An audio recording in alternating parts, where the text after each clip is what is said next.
Olá, irmãos, graça e paz. Nós daremos continuidade ao devocional bíblico, a leitura. Hoje nós leremos o terceiro capítulo da segunda carta do apóstolo Paulo aos Tessalonicenses, ou seja, 2 Tessalonicenses, capítulo 3. Nos diz assim: um pedido de oração. Finalmente, irmãos, orem por nós, para que a palavra do Senhor se propague rapidamente e receba a honra merecida, como aconteceu entre vocês. Orem também para que sejamos libertos dos homens perversos e maus, pois a fé não é de todos, mas o Senhor é fiel e fortalecerá e os guardará do maligno. Confiamos no Senhor que vocês estão fazendo e continuarão a fazer as coisas que ordenamos. O Senhor conduz o coração de vocês ao amor de Deus e à perseverança de Cristo. A igreja de Tessalonicenses estava passando por uma perseguição, uma distorção ali no ensino. Havia ali falsos profetas, vamos dizer assim, pessoas que estavam ali contradizendo as cartas de Paulo e vários fatores que levavam a igreja a estar numa situação de desordem com relação à volta de Cristo e uma série de outros fatores. Então, o pedido de oração é eminente. Paulo enfatiza a necessidade de orar para que Deus livre a igreja dessas pessoas e para que a igreja permaneça fiel àquilo que Paulo já havia orientado e também permanecesse fiéis ali ao amor, perseverante a Deus e à obra de Cristo. No versículo 6, Paulo faz uma advertência contra a ociosidade, ou seja, uma advertência quanto a ficar à toa, não trabalhar. No versículo 6, vamos ler. Irmãos, em nome do nosso Senhor Jesus Cristo, nós ordenamos que se afastem de todo irmão que vive ociosamente, e não conforme a tradição que vocês receberam de vós. Pois vocês mesmos sabem como devem seguir o nosso exemplo, porque não vivemos ociosamente quando estivemos entre vocês, nem comemos coisa alguma à custa de ninguém. Ao contrário, trabalhamos arduamente e com fadiga, dia e noite, para não sermos pesados a nenhum de vocês. Não porque não tivéssemos tal direito, mas para que nos tornássemos um modelo para ser imitado por vocês. Quando ainda estávamos com vocês, nós ordenamos isto: se alguém não quiser trabalhar, também não coma.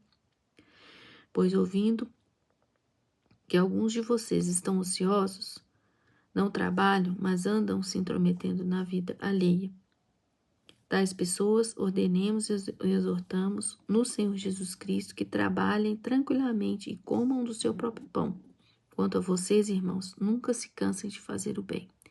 Se alguém desobedecer ao que dizemos nessa carta, marquem-no e não se associem com ele, para que assim sintam envergonhado. Contudo, não os considerem inimigos, mas chamem a atenção deles como irmãos.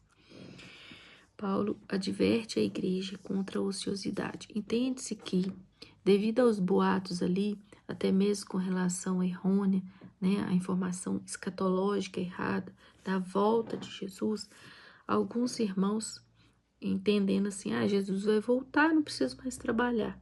Então havia ali uma certa dificuldade com relação a isso. Então os irmãos começaram a ficar à toa, O trabalho circular perdeu ali um pouco o sentido, perdeu ali em função disso, em função do fanatismo, aquela questão ali que às vezes até hoje implica na vida de alguns que são muito religiosos, muito fanáticos, questão da vida, será que vale a pena, Jesus vai voltar mesmo? São coisas que às vezes a gente já ouviu falar no meio dos crentes, Mas, exatamente com relação a isso, Paulo adverte que nós devemos ser ocupados, ter um ofício.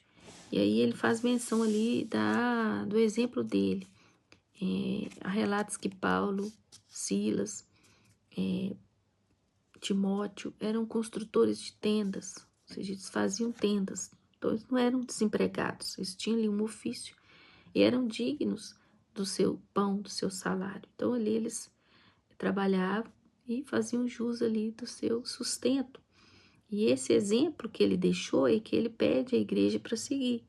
Ou seja, para que a pessoa não fique ociosa e assim ela tenha tempo de sobra para intrometer na vida alheia, fazer aquilo que não é bom, não é? E aí ele faz essa advertência ali.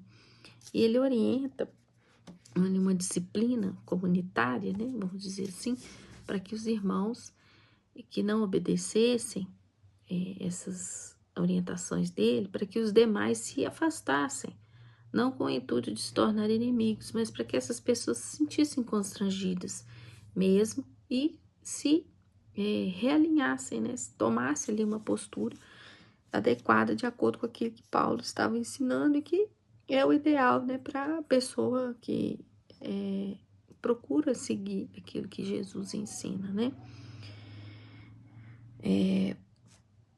Na saudação final, ele diz: o próprio Senhor da paz dê a vocês a paz em todo o tempo e em todas as formas. O Senhor seja com todos vocês. Eu, Paulo, escrevo essa saudação de próprio punho, a qual é um sinal em todas as minhas cartas, e dessa forma que escrevo. É dessa forma que escrevo. A graça do nosso Senhor Jesus Cristo seja com todos vocês. No finalzinho, ele enfatiza ali que ele mesmo escreve as cartas de próprio punho. Havia ali uma necessidade, né, de se identificar, então, através da caligrafia, para que a igreja soubesse que era ele mesmo, né, que estava levando aquele ensino, levando aquela orientação. Então, ele tem essa preocupação, ele se despede ali da igreja de Tessalonicenses com essas orientações, para que os irmãos permanecessem em oração, não ficassem ociosos, né? Não tivesse uma vida ociosa, para que os irmãos mantivessem isso sob controle ali e se despede, né? Com a autenticidade de Paulo.